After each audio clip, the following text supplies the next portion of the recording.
Praise the Lord. கர்த்தருக்கு மகிமை உண்டாவதாக. இந்த நல்ல காலை வேளையில் கர்த்தருடைய வார்த்தை மூலமாய் உங்கள் யாவரையும் சந்திப்பதிலே நான் மிகுந்த மகிழ்ச்சி அடைகிறேன். எரேமியா புத்தகம் 12ஆம் அதிகாரம் 5ஆம் வசனத்தில், நீ காலாட்களோடு கூட ஓடும்போது உன்னை இளைக்க பண்ணுவார்களானால் குதிரைகளோடு எப்படி சேர்ந்து ஓடுவாய் என்று ஆண்டவர் சொல்லுகிறார். இந்த காலை நேரத்திலே ஆண்டவராகிய தேவன் நம்மிடத்தில் ஒரு கேள்வி வைக்கிறார். நீ காலாட்களோடு ஓடும்போது உன்னை இளைக்க பண்ணினார்களானால் குதிரைகளோடு எப்படி சேர்ந்து ஓடுவாய்? காலாட்கள் என்பது சக மனிதர்கள். சக மனிதர்களோடு கூட நாம் இன்றைக்கு ஓடிக்கொண்டிருக்கிறோம். இந்த சக மனிதரோடு கூட நாமும் இந்த உலகத்தில் நம்முடைய வாழ்க்கை என்கிற பயணத்தில் நாம் ஓடிக்கொண்டிருக்கிறோம். இன்றைக்கு நமக்கு அவர்கள் மூலமாய் இந்த ஓட்டத்தில் நிறைய துன்பங்கள், நிறைய பிரச்சனைகள் நமக்கு வரும்பொழுதெல்லாம், கஷ்டங்கள் வரும்போது, நெருக்கங்கள் வரும்போது, நாம் சில நேரங்களில் பார்த்திங்கன்னா சோர்ந்து போய் விடுகிறோம், இளைத்து போய் விடுகிறோம். அல்லேலூயா! ஆண்டவர் சோர்ந்து போகிறவனுக்கு பலன் கொடுக்கிறவர், சத்துவம் இல்லாதவனுக்கு சத்துவம் கொடுக்கிறவர். இன்றைக்கு இறைவார்த்தை கேட்கிற தேவனுடைய பிள்ளைகளே, இந்த உலகத்தில் சாதாரண சக மனிதர்களோடு கூட நாம் ஓடிக்கொண்டிருக்கும் போது நமக்கு வர துன்பங்களும், நெருக்கங்களும், போராட்டங்களும், கஷ்டங்களும், கடன் பாரங்களும், வியாதிகளும், பலவீனங்களும் நம்மை சோர்ந்து போக பண்ணி விடுகிறது, இளைத்து போக பண்ணி விடுகிறது. அப்பொழுது நாம் என்ன செய்கிறோம்? நம்முடைய ஓட்டத்தை முடித்துவிட்டு நாம் அப்படியே பொறுமையாக அமர்ந்து விடுகிறோம். ஆனால் தேவன் என்ன சொல்கிறார் என்றால், நீ காலாட்களோடு கூட ஓடுவதற்கு நீ இப்படி இளைத்து போவாயானால் எப்படி குதிரைகளோடு கூட ஓடுவாய்?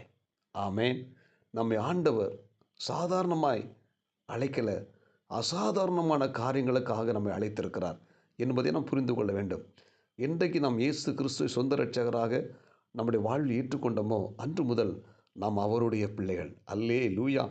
அவருடைய பிள்ளைகள். நாம் சாதாரணமானவர் அல்ல, அசாதாரணமான தேவனுடைய பிள்ளைகள். எனவே நாம் உலகத்தில் ஓடுகிற மனுஷனோடு கூட ஓடுவதற்கு நம்மை தேவன் அழைக்கலை, நம் குதிரைகளோடு கூட ஓடுவதற்கு நம்மை அழைத்திருக்கிறார். நமக்கு எல்லாருக்கும் தெரியும், குதிரை மிக வேகமாய் ஓடுகிற ஒரு மிருகம். அந்த குதிரைக்கு ஒப்பிட்டு சொல்கிறாரு, நீ அந்த குதிரையோடு கூட என்ன சொன்னோம்? வேகமாய் ஓடுவதற்கு உன்னை நான் அழைத்திருக்கிறேன். வேத புத்தகத்தை வாசிக்கும்போது குதிரைகளோடு கூட ஓடின ஒரு மனிதன் இருக்கிறான்.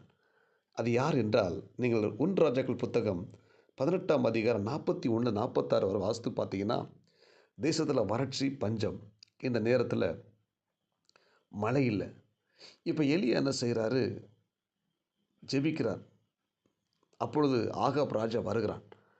வந்த உடனே இந்த எலியா சொல்கிறாரு, ஒரு உள்ளங்கை மேகம் வந்து இருக்கிறது, சீக்கிரமாய் மழை வரப்போகிறது, தேசத்தில் ஒரு பெரிய மழை வந்து தேசத்தை செழிக்க பண்ணுகிறது. எனவே மழை உம்மை தடுத்து விடாதபடிக்கு நீர் வேகமாய் ரதத்தை பூட்டி கொண்டு அரண்மனைக்கு ஓடி போகும் என்று சொல்லுகிறான். இப்பொழுது இந்த ஆகாப் என்ன செய்கிறான்? ரதத்தை பூட்டி கொண்டு அவன் என்ன செய்கிறான்? தன்னுடைய அரண்மனைக்கு போகிறான். நல்லா கவனிங்க, ரதம் என்பது சாதாரண ரதம் அல்ல. ராஜாக்கள் யூஸ் பண்ணுற ரதம், நிறைய குதிரைகளை வச்சு அந்த ரதம் பூட்டப்பட்டிருக்கும். ஆனால் வேதம் என்ன சொல்லுகிறது? 1 ராஜாக்கள் 18ஆம் அதிகாரம் 46ஆம் வசனத்தை வாசித்து பார்த்தீங்கன்னா, கர்த்தருடைய கை எலியாவின் மேல் இருந்தபடியினால் அவன் ஆகாபின் ரதத்துக்கு முன்பதாக அவன் ஓடினான் என்று சொல்லப்பட்டிருக்கு. பாருங்கள், எத்தனை குதிரை! கிட்டத்தட்ட ஒரு 8 குதிரைகள், 8 இல்லைன்னா 12 குதிரைகள் பூட்டப்பட்டிருக்கும். அந்த 12 குதிரைகள் ஓடுவதை விட அதிகமாக அதற்கு முன்பதாகவே எலியா ஓடி போய்விட்டான். காரணம் என்ன? கர்த்தருடைய கரம். இந்த இறைவார்த்தை கேட்கிற தேவனுடைய பிள்ளை, நம்ம கூட கர்த்தருடைய கரம் இருக்கிறது. அல்லேலூயா! நம்ம பல தடைகளை தாண்டி, நமக்கு முன்பாக இருக்கிற நெருக்கங்கள், போராட்டங்கள், கஷ்டங்கள் எல்லாவற்றையும் தாண்டி செல்வதற்கு நம்முடைய தேவனுடைய கரம் நம்ம கூட இருக்கிறது. ஏனென்றால் தேவன் நம்மை உள்ளம் கையில் வைத்திருக்கிறார். அவருடைய கரத்தினால் நம்மை மூடி மறைத்து கொண்டிருக்கிறார். கஷ்டங்கள், துன்பங்களை கடந்து செல்வதற்கு, வேகமாய் கடந்து செல்வதற்கு தேவன் அவருடைய கரங்களை நம்மை தாங்கி வைத்திருக்கிறார். எனவே இந்த இறைவார்த்தை கேட்கிற தேவனுடைய பிள்ளைகளே, உங்களையும் என்னையும் தேவன் அழைத்திருக்கிறார். அல்லேலூயா! அவருடைய கை நம்மோடு கூட இருக்கிறது. எதை குறித்தும் பயப்படாதீங்க. கஷ்டங்களை குறித்து கவலைப்படாதீங்க. கடன் பாரத்தை குறித்து கவலைப்படாதீங்க. நெருக்கத்தை குறித்து கவலைப்படாதீங்க. எதை குறித்து கவலைப்படாதீங்க. நம்மோடு கூட கர்த்தருடைய கரம் இருக்கிறது. அவர் நம்மை வழி நடத்தப் போகிறார். இந்த புதிய நாள், இந்த மாதத்தின் கடைசி நாளில் இந்த இறைவார்த்தை கேட்கிற தேவனுடைய பிள்ளைகள் ஒரு சோர்ந்து போயிருக்கலாம், வேதனையோடு கூட இருக்கலாம், கண்ணீரோடு கூட இருக்கலாம், கடன் பாரத்தோடு கூட, என்ன செய்ய போகிற ஆண்டவரே, நான் எப்படி சாதிக்க போகிறேன், எவ்வளோ நெருக்கம் இருக்குது, எவ்வளோ கஷ்டம் இருக்குது, அப்படி அங்கலாய்த்து கொண்டிருக்கிறீங்களா?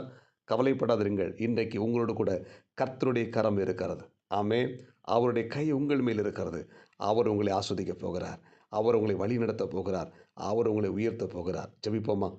பரலோக தேவனே, இந்த மாதத்தின் கடைசி நாளில் நாங்கள் கேட்ட விலையேறப்பெற்ற சத்தியத்துக்காய் ஸ்தோத்திரம் ஆண்டவரே. உம்முடைய கரம் எங்களோடு கூட இருக்கிறது. இந்த இறைவார்த்தை கேட்கிற அநேக தேவனுடைய பிள்ளைகள் இளைத்து போயிருக்கிறாங்க, சோர்ந்து போயிருக்கிறாங்க ஆண்டவரே.